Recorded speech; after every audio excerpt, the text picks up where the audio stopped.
Oke, baik. Materi kita hari ini mengenai disiplin kerja dalam manajemen sumber daya manusia. Ya, yang pertama itu pengertian disiplin kerja menurut Hasibuan adalah merupakan sikap, tingkah laku, dan perbuatan yang sesuai dengan peraturan perusahaan, baik yang tertulis maupun yang tidak tertulis. Kemudian menurut Singodimedjo dalam buku Sutrisno juga mengatakan disiplin adalah sikap, kesediaan, dan kerelaan seseorang untuk mematuhi dan menaati norma-norma peraturan yang berlaku di sekitarnya. Kemudian ada menurut Terry, disiplin merupakan alat penggerak karyawan. Agar tiap pekerjaan dapat berjalan dengan lancar, maka harus diusahakan agar ada disiplin yang baik. Kemudian menurut Beach, disiplin memiliki dua pengertian. Yang pertama, melibatkan belajar atau mencetak perilaku dengan menerapkan imbalan. Yang kedua, dengan melibatkan sebuah peraturan. Ya, jadi bisa kita ambil kesimpulan bahwa menurut Beach tadi ini disiplin adalah sikap hormat terhadap peraturan dan ketetapan perusahaan yang ada di dalam diri karyawan yang menyebabkan ia dapat menyesuaikan diri dengan sukarela pada peraturan dan ketetapan perusahaan. Ya, berarti udah bisa kita gambarkan bahwa pengertian disiplin ini dari menurut para ahli ini kalau kita simpulkan dia mencakup dua, sebuah imbalan dan peraturan, ya kan?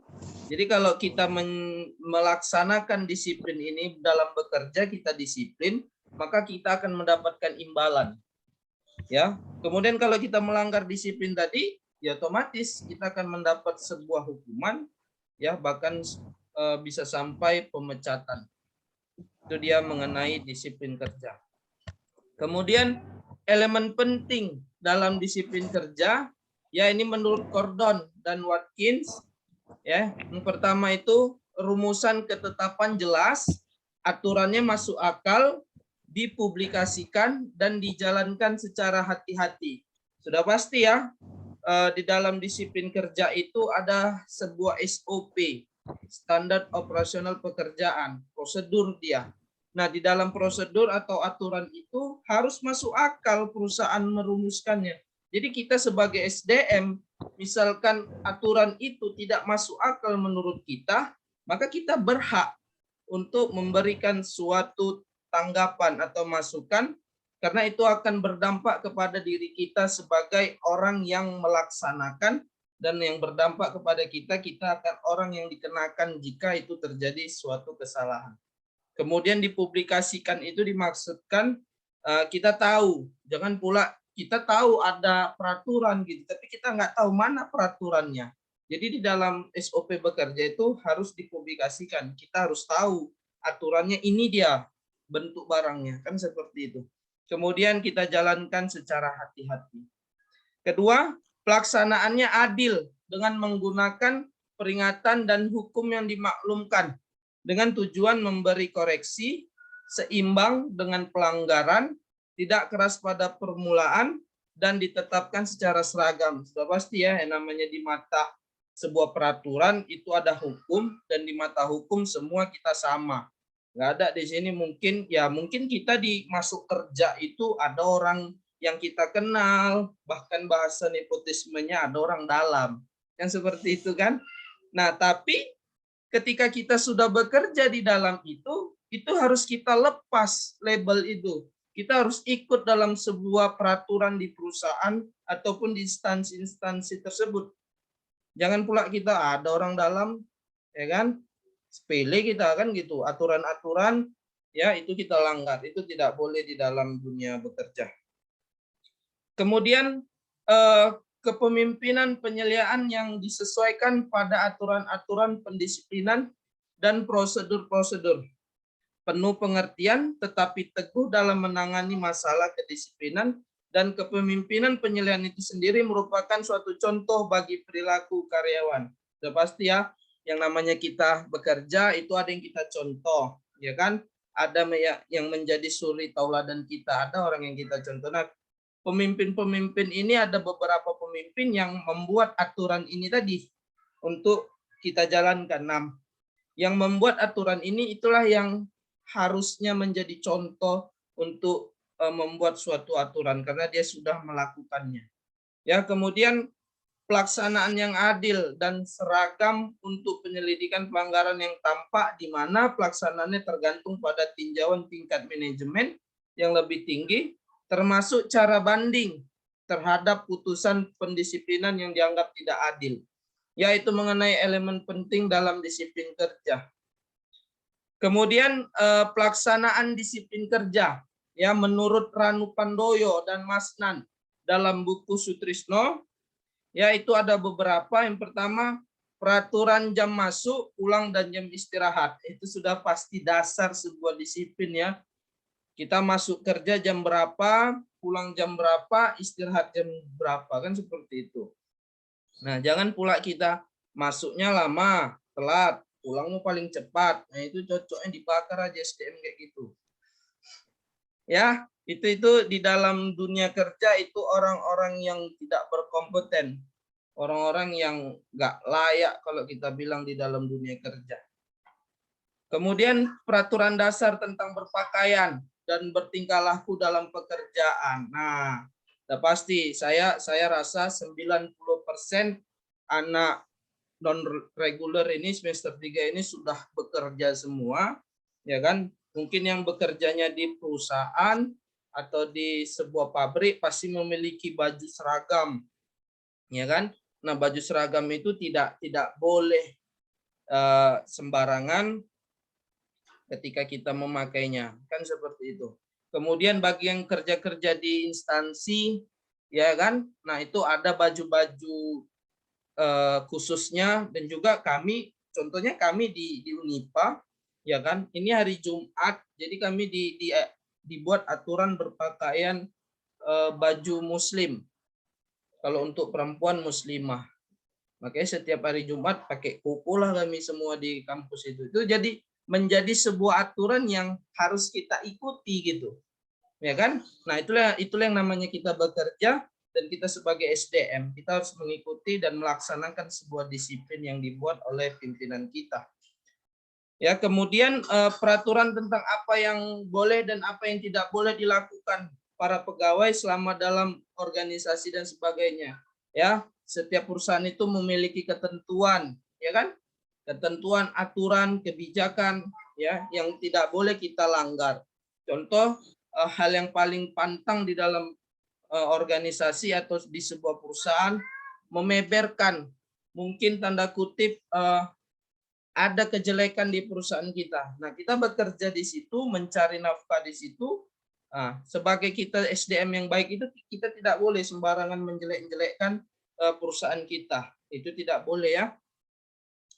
Kemudian faktor-faktor yang mempengaruhi disiplin pegawai. Ini ada menurut Hasibuan. Ya, yang pertama itu tujuan dan kemampuan. Tujuan dan kemampuan ikut mempengaruhi tingkat disiplin kerja pegawai. Tujuan yang akan dicapai harus jelas dan ditetapkan secara ideal serta cukup menantang bagi kemampuan pegawai. Itu mengenai tujuan dan kemampuan. Kemudian teladan pemimpin. Teladan pemimpin sangat berperan dalam menentukan disiplin kerja pegawai. Karena pimpinan dijadikan teladan dan panutan oleh para bawahannya. Dan keteladan pimpinan yang baik, maka disiplin kerja pegawai akan ikut baik. Nah, coba saya mau tanya ke si Pebi dulu. Siapalah teladan pemimpin kita, Pebi? Pebi? Gimana, Pak? Saya, Siapalah Pak. teladan pemimpin kita? Tahu Pebi siapa? Teladan pemimpin kita di mana nih, Pak? Di kampus kah atau di mana? Di dalam kehidupan kita sehari-hari. Diri kita sendiri, bukan, Pak? Tidak, teladan pemimpin tuh. Awak bukan pemimpin. Perempuan bukan Orang tua, pemimpin. Pak. Orang tua, Pak. Hah? Orang tua. Nah, sebelum orang tua yaitu Rasulullah, ya itu teladan pemimpin kita. Allah. Ah, itu Nabi menjadi Muhammad. teladan pemimpin dunia dan akhirat kita ya. Nah, itu Ya. menjadi contoh semua makhluk di muka bumi. Itu menjadi dasar kita untuk menjadi orang yang baik. Nah, tahu siapa sahabat Nabi yang mendapatkan gelar Siddiq? Belajar agama kita jadinya ini ya. Gak apa-apa lah Abu Pak, biar Bakar, tahu. Pak. Iya betul. Iya betul Abu Bakar. Jadi orang yang jujur itu di kalangan sahabat Nabi pertama itu Abu Bakar. Karena Kedua Utsman bin Affan. Abu Bakar yang pertama kali mempercayai ke Rasulullah. Ya itu mengenai teladan pemimpin. Ada sosok-sosok Islam, orang-orang Islam ya terdahulu yang patut kita jadikan contoh dan teladan di dalam kehidupan kita sehari-hari. Oke, kita masuk selanjutnya balas jasa. Balas jasa dimaksud di sini adalah gaji dan kesejahteraan. Ikut juga mempengaruhi disiplin kerja pegawai. Karena balas jasa akan memberikan kepuasan dan kecintaan pegawai terhadap pekerjaannya. Maka disiplin akan terlaksana. Balas jasa berperan penting dalam menciptakan disiplin kerja pegawai. Sudah pasti ya, namanya kita bekerja, kita membutuhkan gaji. Istilah anak sekarang cuan, ya kan? Cuan. Nah, kalau enggak ada cuan nggak hidup, kan seperti itu. Nah, seandainya lah Cuan apa Pak? cuan nih uang. Orang-orang sekarang kan bilangnya cuan. Si Bambang Suseno, si Muhammad Ridho tahu itu apa itu cuan. Ya kan, Dre? Saya taunya duit Pak. Iya. Cuan. Saya taunya duit Pak. Itu dia. Nah, Saya seandainya lah. fulus, Pak. Seandainya lah. Fulus, Seandainya perusahaan kita mengalami drop, ya mengalami pengurangan, mengalami keperosotan jauh dalam memproduksi, ya sehingga menyebabkan gaji kita atau kesejahteraan kita juga ikut menurun. Pertanyaan saya, apakah kita akan tetap di situ membangkitkan perusahaan itu atau kita mencari perusahaan lain? Ya. Kalau Andre. untuk Andre. Andre. Pendapat Andre bagaimana? Apakah memilih tetap atau cari tempat yang lain? Kalau saya memilih tetap lah, Pak. Kan itu Tetap. tadi Wah. gimana tadi Ya, masalah? alasannya? Tadi pertanyaan gimana? Kurang paham saya, Pak. Misalkan perusahaan mengalami penurunan, ya sehingga menyebabkan gaji kita juga turun segala macam.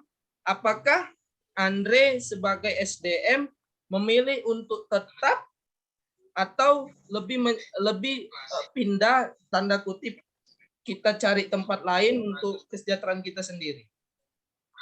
Kalau memang itu tadi penurunannya diperkirakan jangka panjang, menurut saya untuk pindah ke perusahaan, Pak. Kalau memang jangka pendek, bisa ada penanganannya dari anggota, semua personil di perusahaan tersebut, saya masih berani tetap. Nah, itu dia. Itu ya.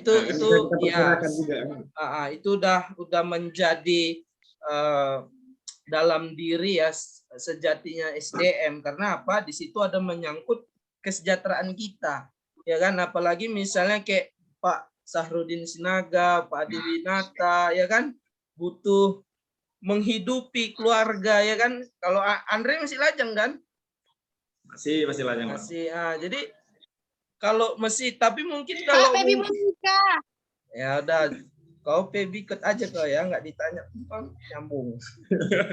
Masa aku nggak disebut-sebut, mentang aku cewek sendiri. Iya, jadi bagi ada beberapa memang SDM yang dia ada ketakutan di dalam itu. Kalau aku resign nanti cari kerja susah lagi kan seperti itu, sehingga dia lebih memilih untuk menetap. Ya udahlah, enggak apa-apa lah, agak kurang sedikit bergaji kan seperti itu. Itulah sejatinya yang ada dalam diri SDM kita. Ya, jadi tinggal bagaimana kita melihat peluang yang ada seperti itu. Kemudian Keadilan. Keadilan akan ikut mendorong terwujudnya disiplin kerja pegawai. Karena sifat manusia yang selalu merasa dirinya penting dan ingin diperlakukan sama. Sudah pasti ya, keadilan. Perusahaan itu harus menjunjung tinggi yang namanya keadilan. Keadilan di mata perusahaan itu harus sama. Ya, kita sebagai pegawai atau SDM tersebut harus merasa nyaman, merasa adil, merasa diperlakukan secara adil, walaupun kenyataannya mungkin di lapangan pasti ada orang-orang yang tanda kutip, kalau kita bilang orang-orang yang cari muka, ya kan, orang-orang dalam, itu udah pasti tuh, sehingga kita merasa keadilan itu tidak berpihak ke kita. Tapi yang jelas, yang namanya sudah kita menerapkan disiplin kerja kita tadi, ya, orang-orang seperti itu pasti akan menjadi merasa kita yang lebih hebat dari dia, seperti itu. Kemudian waskat. Waskat itu pengawasan melekat. Ya, merupakan tindakan nyata yang paling efektif dalam mewujudkan disiplin kerja. Secara efektif merangsang disiplin dan moral kerja pegawai karena pegawai dapat perhatian, bimbingan, petunjuk dan pengarahan dari atasannya langsung. Sudah pasti ya. Namanya kita bekerja pasti ada orang yang mengawasi, baik itu pimpinan ataupun dari rekan-rekan kerja yang lain, seperti itu.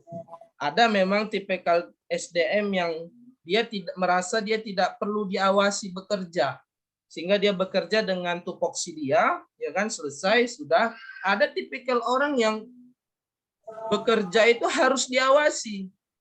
Ya, pimpinan tuh seperti 24 jam tuh matanya harus nengoki dia baru dia mau bekerja. Kalau enggak, dah main dia, mail dia. Kan seperti itu kan. Itu ada aja SDM seperti itu. Dan sudah kita pastikan ya SDM yang seperti itu karirnya nggak akan panjang ini. Ya. Ya, inti dari sebuah karir perjalanan karir itu ya disiplin, jujur. Makanya tadi saya singgung tadi bahwasannya ada sahabat Rasulullah itu yang digelarkan as-siddiq, jujur, ya kan? Nah, itu menjadi teladan kita. Seperti itu. Kemudian ketegasan.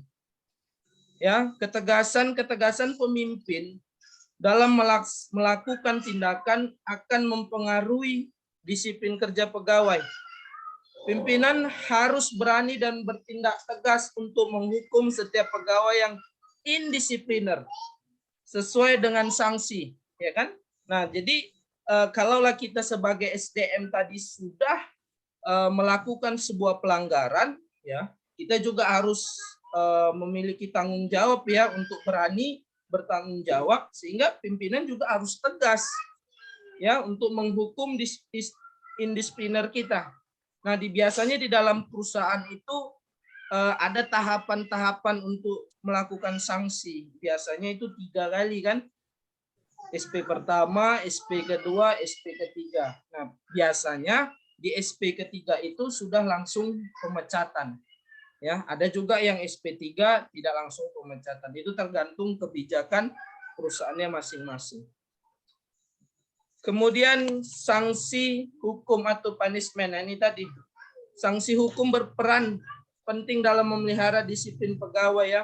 Karena dengan sanksi hukum yang berat, pegawai akan semakin takut untuk melanggar peraturan-peraturan organisasi. Sehingga perilaku yang indisipliner akan berkurang. Sudah pasti ya, sanksi hukum, tapi juga sanksi itu atau punishment itu memiliki rekan. Siapa rekannya? Reward. Nah, jadi kalau tadi kita disiplin kerja kita bagus, maka reward yang akan kita dapat. Tapi kalau disiplin kerja kita tidak bagus, punishment yang akan kita dapat. Makanya mereka ini punishment dengan reward ini nggak bisa dipisahkan ini. Ini kalau malaikat dia mungkar nangkir ini, nggak bisa mereka berpisah.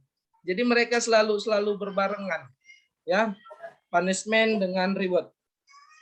Kemudian hubungan kemanusiaan, ya, menciptakan hubungan yang baik dan harmonis sesama pegawai, baik hubungan ke atas maupun ke bawah, ya, bawahannya yang terdiri dari direct single relationship, direct group relationship, dan cross relationship. Ya, untuk mewujudkan atau menciptakan human relationship yang serasi akan terwujudnya lingkungan kerja yang nyaman. Ya, hubungan kemanusiaan. Jadi sesama kita, rekan kerja kita, sesama pegawai, karyawan di tempat kita perusahaan, ya sebisa mungkin jangan sampai kita memiliki hubungan kerja yang tidak baik, ya kan, karena tujuan kita satu, yaitu untuk kesejahteraan kita dan keluarga kita yang ada di luar sana. Oke, itu tadi mengenai pembahasan faktor-faktor yang Disiplin mempengaruhi. kerja dalam manajemen. Ya, kemudian bentuk dari disiplin kerja. Ya, ini kalau kita bilang aplikasinya, ya kan? Aplikasinya. Kemudian itu biasanya poin-poinnya itu tingginya rasa kepedulian karyawan ya terhadap pencapaian tujuan perusahaan. Kemudian tingginya semangat dan gairah kerja serta inisiatif para karyawan atau pegawai dalam melakukan pekerjaan. Kemudian besarnya rasa tanggung jawab para karyawan untuk melaksanakan tugas dengan sebaik-baiknya. Kemudian berkembangnya rasa memiliki dan rasa solidaritas yang tinggi di kalangan karyawan atau pegawai. Kemudian meningkatnya efisiensi dan produktivitas kerja para karyawan. Nah, kalau kelima poin ini ada dalam diri kita, merasa kita sudah ada terbentuk dalam diri kita, maka kita dapatlah tergolong orang yang memiliki disiplin kerja yang tinggi. Jika 5 poin ini tidak ada, maka introspeksi diri kita, apa yang kurang? Ya, untuk mewujudkan karir kita untuk kedepannya. Itu dia. Jadi kalau bisa dilihat seperti karir saya ya, boleh sedikit cerita. Karir saya itu dari bawah dulu. Sebelum saya S2 itu saya pegawai itu dari bawah. Jadi ketika kita sudah S2, alhamdulillah tingkat pendidikan kita juga memumpuni. Alhamdulillah kita diangkat jadi KTU. Ya, saya kalau strukturalnya saya di KTU di pertanian. Itu saya dari bawah dulu, dari staf, resepsionis, bagian keuangan, kemudian inilah jadi KTU. Nah, itu bentuk apa? Bentuk dari disiplin kita dalam bekerja. Itu dia. Banyak pegawai-pegawai yang lain yang masih stuck di situ. Kenapa? Dia tidak mempersiapkan karirnya. Mungkin di mata pimpinan disiplinnya kurang, kan seperti itu. Nah, itu yang harus ada dalam diri kita sebagai SDM. Ya. Mungkin sudah mau azan ya. Sekian pemaparan dari saya. Nanti setelah ini akan ada tugas yang sedikit berat ya. Kalian nanti saya minta untuk menganalisis di tempat kalian bekerja ya, atau di tempat keluarga bekerja, mungkin yang tidak bekerja, bagaimana disiplin di perusahaan atau di instansi itu. Paham ya? Jadi nanti dia dalam bentuk makalah, jadi nanti ada bab 1, bab 2, ya di bab 1, bab 2 itu biasa, ada di bab 2 teorinya kan. Nah, nanti di bab 3 ini, nanti saya kasih formatnya nanti. Di bab 3 ini nanti ada dia di analisis disiplin di perusahaan ini. Nah, ceritakan saja bagaimana disiplinnya.